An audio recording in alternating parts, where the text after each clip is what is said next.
ఓం శ్రీమాత్రే నమః. నమస్కారం. ఘనపాటి అంటే ఇది వేదానికి సంబంధించిన పదం. వేదంలో ప్రతి మంత్రానికి పద, జట, ఘనం అనేవి ఉంటాయి. వేద పఠనం స్వరయుక్తంగా, రాగయుక్తంగా, పదయుక్తంగా ఒక క్రమ పద్ధతిలో జరగాలి. అందుకే వేద పఠనం గురు శిష్య పరంపరలో శృతి పద్ధతిలో నేర్పుతారు. ఉచ్చారణ, పునరుచ్చారణ, దీన్నే నిధిధ్యాస అంటారు.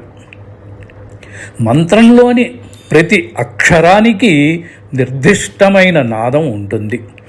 ఈ మంత్రాలని ఉచ్చరించటం, వల్లెవేయటం, గుర్తుపెట్టుకోవటం అనేది అసాధారణమైన ప్రజ్ఞ. అంటే ఉదాహరణకి చూడండి, మనకి ఇంటరు, డిగ్రీ, పీజీ ఇన్ని సంవత్సరాల్లో కోర్సు కంప్లీట్ అవుతుంది అని ఎలా ఉంటుందో అలాగే వేద అభ్యాసంలో కూడా కొన్ని గ్రేడ్స్, లెవెల్స్ ఉంటాయి. దాంట్లో మొదటిదైన సంహిత నేర్చుకోవటానికి 5 సంవత్సరాలు పడుతుందండి.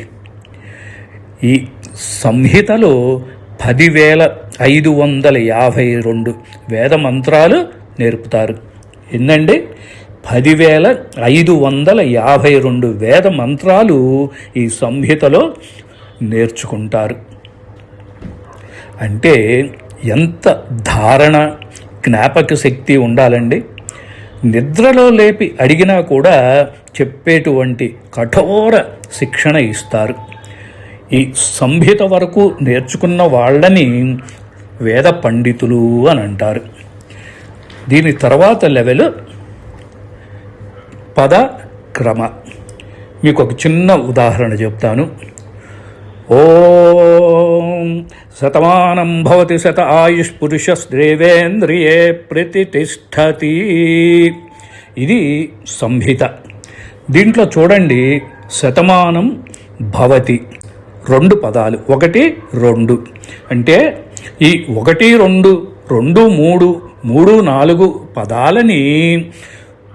పదాలని క్రమ పద్ధతిలో మార్చి చెప్పేదాన్ని అది సెకండ్ లెవెల్ అన్నమాట.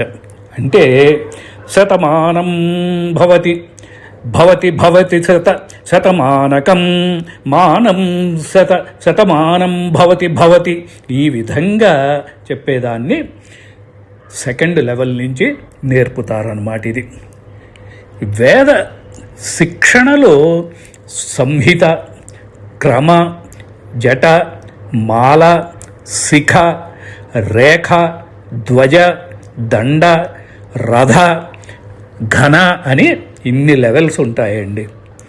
వీంట్లో అత్యంత కష్టమైంది ఘన.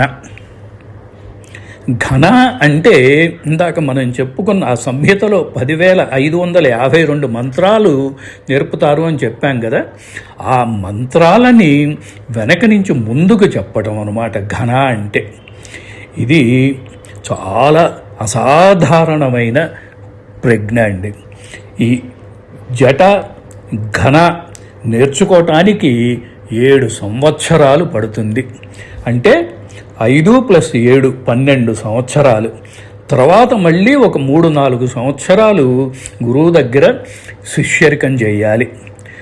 16 నుంచి 16 సంవత్సరాలు కష్టపడితే, అది కూడా కష్టపడి ఈ జట ఘనాలో అసాధారణమైన ప్రజ్ఞ కనపరిచిన వాళ్ళనే ఘనపాటి అవుతారు.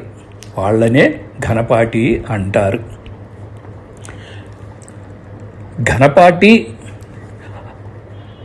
అందుకే ఆ ఘనపాటి వేదాంగాలను సుస్వర మంత్ర విహితంగా ఉదాత్త మదాత్త స్వరాలతో వాళ్ళు పఠించగలుగుతారు.